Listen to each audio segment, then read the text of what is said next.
Olá, bom dia, graça e paz. Desejo que tudo te vá bem, que tenhas prosperidade, assim como a tua alma prospera. Capítulo 4 de Gênesis, estamos ainda comentando, vendo aqui a história de Caim. E a história de Caim, ela vem mostrar como o pecado tornou-se hereditário e conduziu ao primeiro homicídio. Amém? Nós vamos ver na descendência de Caim a morte que passou a todos os homens. A Bíblia chega a chamar Caim que era do maligno. Amém? 1 João, capítulo 3, versículo 11 diz assim: porque a mensagem que ouvistes desde o princípio é esta, que nos amemos uns aos outros. E Caim não demonstrou esse amor. Amém? No versículo 12 ele vai dizer: não segundo Caim, que era do maligno, e assassinou a seu irmão. E por que o assassinou? Porque as suas obras eram más, e as do seu irmão justas. Amém? Então nós vemos aqui a história de Abel, ensina-nos como aqueles que participam da culpa e do pecado de Adão podem ser aceitos na presença de Deus. E é através do sacrifício, amém? Através do sacrifício de sangue. Hoje nós somos aceitos na presença de Deus pelo sangue de Jesus, o Cordeiro de Deus que tira o pecado do mundo, o eterno, único e perfeito sacrifício que agrada a Deus. Não precisamos mais estar nos sacrificando, nem sacrificando animais, porque Cristo ele é a propiciação pelos nossos pecados. E não somente pelos nossos, mas pelo do mundo inteiro. Amém? Aqui também vai mostrar a primeira civilização, né? Caim tornou-se o fundador de uma civilização que incluiu uma cidade, agricultura, manufaturas e artes. O caráter desta cidade foi marcado pela violação da lei do matrimônio e pelo espírito de violência. Nós vamos ver essas características aqui que João cita por causa da falta de amor, né? Por causa da falta do cuidado, essa malignidade no homem, por causa da morte. A morte espiritual trouxe essa malignidade, né? O diabo tendo acesso ao homem, não somente de tentá-lo, mas também de usá-lo. Amém? Então, aqui mostra que Caim não teve pensamento de arrependimento, apenas de vingança. O pecado jazia à porta dele, né? Agacha-se ou esconde junto à porta. A linguagem personifica virtualmente o pecado como um demônio, agachando-se como um animal louco junto à porta de Caim. E Caim tinha que dominar aquele pecado. Caim tinha que dominar aquele demônio, né? Então nós vemos aqui que Caim chama o seu irmão, estando eles no campo, ele mata o seu irmão, né? Agora é interessante, versículo 9. Disse o Senhor a Caim: onde está Abel, teu irmão? Ele respondeu: não sei. Sou eu acaso tutor do meu irmão? Sou eu acaso tutor do meu irmão? Deus esperava, né, que os irmãos cuidassem uns dos outros. E Deus responsabiliza. Ele traz essa responsabilidade de uns para com os outros. O tema do amor fraterno ocorre muito cedo nas Escrituras. Desde o início fica claro que Deus coloca uma alta prioridade na maneira como irmãos se relacionam. Nessa passagem, a questão da responsabilidade de um pelo outro surge pela primeira vez. Caim pergunta: sou eu tutor do meu irmão? O termo usado para tutor, Heber, chamar, no hebraico significa guardar, proteger, prestar atenção ou considerar. Somos nós responsáveis pelos outros? Sem sombra de dúvida, é a resposta de Deus. Nós não somente somos tutores do nosso irmão, como também somos responsáveis pelo nosso tratamento e pela nossa maneira de se relacionar-se com os nossos irmãos, sejam eles de sangue, sejam eles irmãos espirituais. Nós devemos ter responsabilidade e cuidado uns dos outros, amém? Você tem tido cuidado dos seus irmãos de sangue e dos seus irmãos espirituais, seus companheiros da igreja? Você tem cuidado deles? Você tem orado por eles?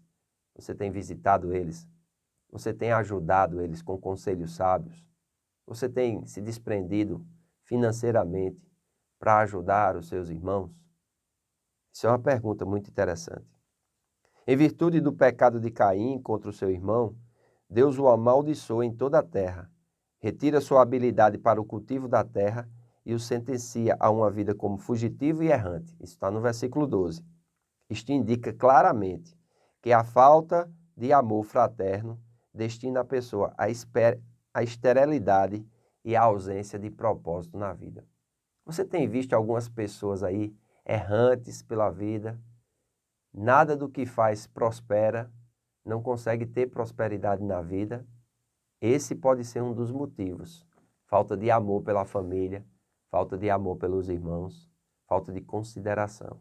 Amém? De cuidar, de orientar, de instruir e, quando necessário, de ajudar financeiramente. Amém? Então, esse sinal em Caim não é identificável, mesmo porque os seus descendentes pereceram no dilúvio. O sinal não era um estigma, antes tratava de uma proteção para Caim e mostrava um incrível amor de Deus, até mesmo pelos pecadores impenitentes. Deus ama os pecadores, Deus odeia o pecado. É interessante esses descendentes de Caim, né? Versículo 17 diz assim: E coabitou Caim com sua mulher, ela concebeu e deu à luz a Enoque. Caim edificou uma cidade e lhe chamou Enoque, o nome de seu filho. Então temos aqui Enoque, uma pessoa, e Enoque, uma cidade. Amém? Então vamos ter cuidado com os nomes. Muitas vezes nós erramos na interpretação da Bíblia porque não discernimos o nome. E os nomes, eles eram muito semelhantes. Nós vamos ver vários nomes, mas que se referem a pessoas diferentes. Versículo 18. A Enoque nasceu Irade. Irade gerou a Mejael. Mejael a Metusael. E Metusael a Lameque. Versículo 19. Lameque tomou para si 2 esposas. Olha, são os descendentes de Caim. Veja que o pecado, ele começa a bagunçar a vida dessas pessoas, né? Adão só teve Eva. Lameque não, ele já teve 2 esposas, né?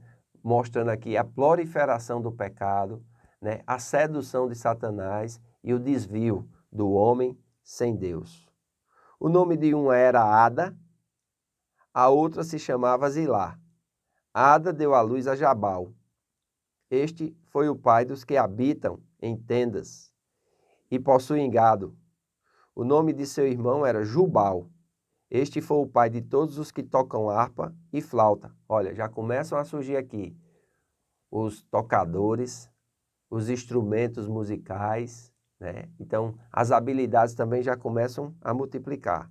Zilá, por sua vez, deu à luz a Tubal-Caim, artífice de todo instrumento cortante, de bronze e de ferro. Ou seja, aqui já começa a surgir os artífices, né? Aquelas pessoas que têm habilidade e eles vão usar o ferro, vão usar o bronze, né? E vão começar a se desenvolver, vão começar a arar a terra, participar da agricultura, criar os animais, mas vão utilizar também essas ferramentas para o exercício do assassinato, da guerra, da luta, da defesa pela terra, do ataque.